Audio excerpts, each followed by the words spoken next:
I'm attempting to remake Pets Go. But there's one problem. I'm an average Roblox developer trying to make something that was made by a whole team of skilled people.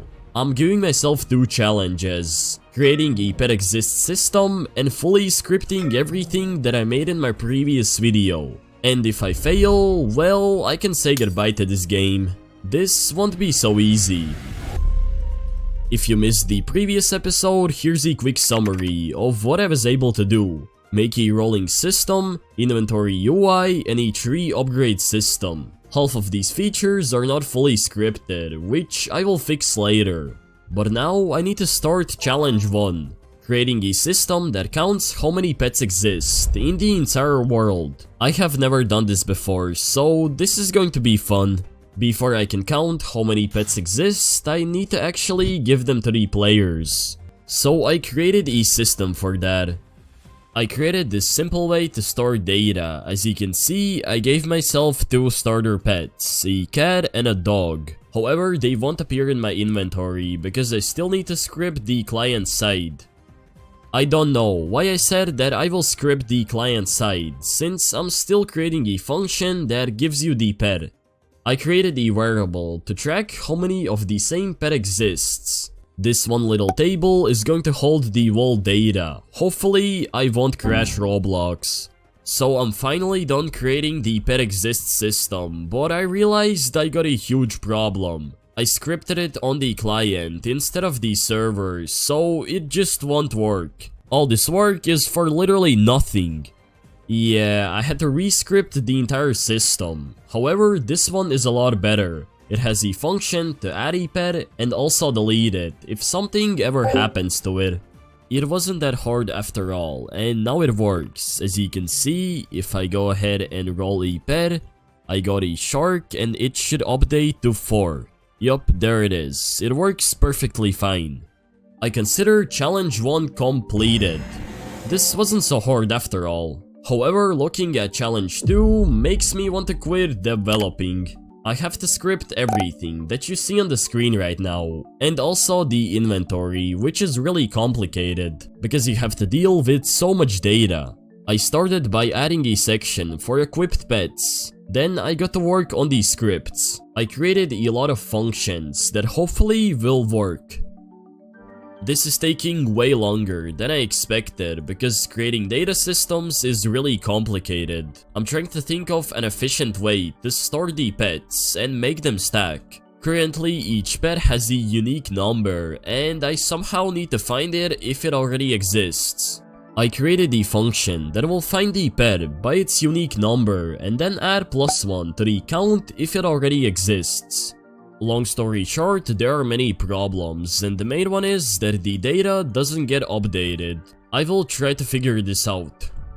Synchronizing the client with the server was a hard task. I didn't even know what the issue was, so I just wrote new functions and prayed that it works. I had to turn on my brain for a bit, and now it works perfectly fine.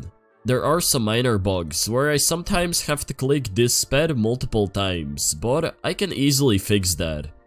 Well, that's what I thought. It fixed the issue that I was having, but there are going to be big problems in the future. The double clicking issue is fixed, and I'm happy to say that this system finally works. However, I don't like this snappy animation when equipping pets, so I will probably change it in the future. But for now, it doesn't matter. I moved on to create a function that will clone the actual pet model if it's equipped. Let's see if it works. This is really bad. I'm slowly running out of time and the pet equip system is still broken. I'm afraid that I'll have to delete this game, which I don't want to happen. I had already spent the whole day making this single system, and it still wasn't working. I decided to rescript the data system. Now there's going to be a function for equipping and unequipping. I couldn't figure out how to make the client side work, so I asked my friend for some help. After a long day of work and help from my friend, I can finally say that this system is working. It took way too much time. I literally spent all of my day. I didn't even go to school. I'm glad it's finally over and I don't have to delete this game. These pets without animations are trash, and scripting a pet follow system takes ages. That's where my website comes in clutch. You can get pre-made games or systems that can be easily added into your projects. There are also high quality asset packs and free kits. This is also the fastest way to get in contact with me. All my socials are linked there. Click on the link in the description to learn more. With a few simple adjustments, I was able to import this pet follow system, and let me show you how it works. And just like that, the pet follow system is added, and it works very smoothly. Let me go ahead and also equip a flying one, and the animation is very nice. There's this little 360 that happens every 3 or 5 seconds. This game is starting to look great. Well, it's not great enough. I still need to script the upgrade system, and to unlock upgrades I need a currency, so I added coins. Then I created an event that will update the coin amount in your data store. This system works, but the coin amount is a little bit too much. I got 1.6 million from a single roll. I should have paid more attention in math classes, then I could maybe make a formula that calculates the right amount. I added more upgrades. I wish I knew how to make them generate randomly.